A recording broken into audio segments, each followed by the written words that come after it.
Today's lesson is when friends are arguing. Look at you. If I didn't take care of you, you'd be nothing more than a dried up piece of driftwood. Me? Look at you. You can look like a fake, out-of-work mall Santa. Why do you have to be so hard-headed? I'm not your squishy dumb meat sack. You're just empty-headed. I'm not empty-headed. You're so empty-headed that when you have a thought, there's an echo. Echo. Oh yeah? Well, if it gets any colder outside, I'm going to put your black head in my fireplace just to keep me warm. Oh yeah? You just try, Buster, because if I'd use my arms, I'd smack you one. Hey, hitting is not nice.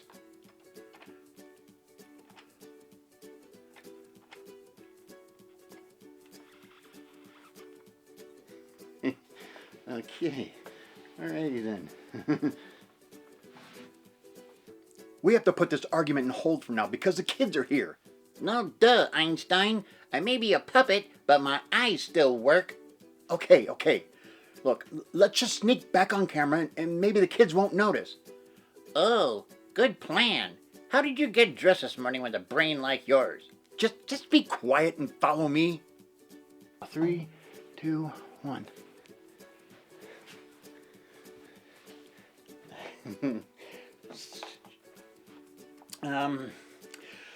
Hello everyone, and welcome to Kids Church. Good. Now all the kids can see just how much of an idiot you really are. You need to apologize for that right now. Sure. I'm sorry. You're an idiot. Right? That's just not nice. You need to go sit over there in timeout and just think about what you just said to me. I don't want to. Go. I said I don't want to. And I said go. Read your lips. I don't want to. You either go over there and sit down and be quiet, or I'm not even going to do the lesson. Okay, fine. I'll go sit, but I can't promise I'll be quiet.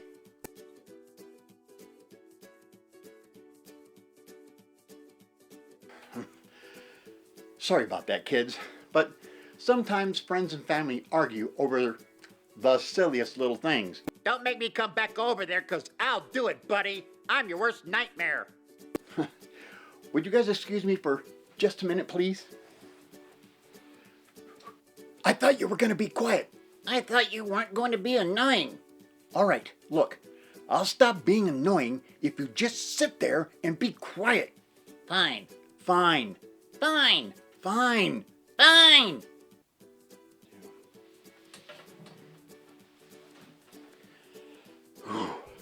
Okay, now that we have some quiet, let's begin. When friends and families argue, it usually comes from a place of anger or hate, or when they disagree with the things that we believe in. Now, can any of you think of someone who was hated, and that some people were angry with, and that all of the local leaders disagreed with? Can you guys think of anyone? Anyone? Oh, that's right, Jesus. And even though Jesus acted out only once when the merchants were selling their stuff in God's house instead of worshiping God, Jesus never got angry. He never lashed out at someone. He never called anyone a bad name. And he never got into a fight, not once. Because Jesus was sent here to show us love and to give us a path to God and heaven through him. You know, Jesus shows us a better way of how to deal with the bad things and bad people of this world. The people who are mean to you, or the ones who want to persecute you for being a Christian and for believing in Jesus.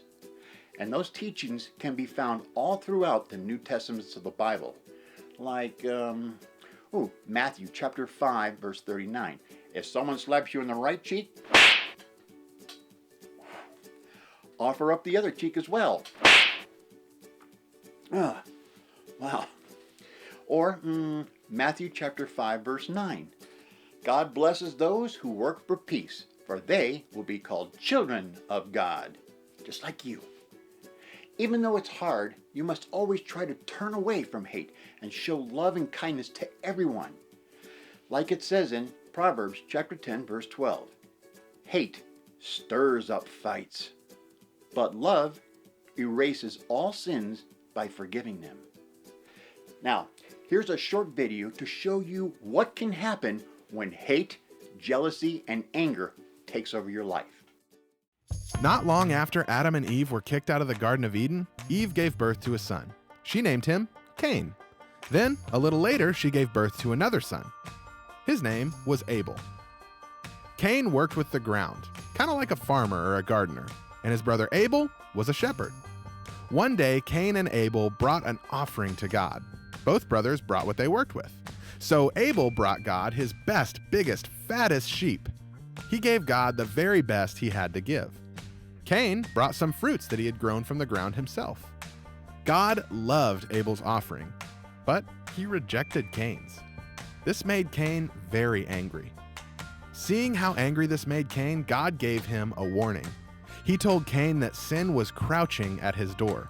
It wanted the worst for him, and that he needed to rule over it. Sadly, Cain didn't listen to God. Later, as the two brothers were in the field, Cain rose up against Abel and killed his own brother. When God confronted Cain about this, he asked, "Where's your brother, Abel?" Cain chose to sin even more by lying to God, saying, "I don't know. Am I my brother's keeper?" But God knew what he had done. God told Cain that from that day forward, working with the ground would be a lot harder, and that it wouldn't be nearly as fruitful as it used to be. He also told Cain that he would be a fugitive and would wander the earth for the rest of his life. Cain was scared that if people saw him, they would kill him because of what he had done. But God put a mark on Cain so that no one would attack him. So Cain left God's presence and headed east, where he settled in the land of Nod. If Cain would have just listened to God's warning, this all could have been avoided. But he chose to go his own way instead of God's way. The end. You see, kids, anger is a sin, and it's so bad that it can make you sin even more. Just like Cain when he committed his first sin when he got angry with his brother, and even though God warned him, he sinned again by killing his brother, and then he sinned again by lying to God about it. Oh, big no-no there, because God sees everything and he knows everything. You can't hide anything from God. So remember, if you are angry with someone, you are subject to God's judgment. And even if you call someone an idiot, you're in danger of being brought before God's court to be judged. And that brings us to today's lesson point. And you know what? I'm going to do this to a little drum beat. It goes like this. Don't participate in hate. Don't participate in hate. So don't participate in hate, okay? All right.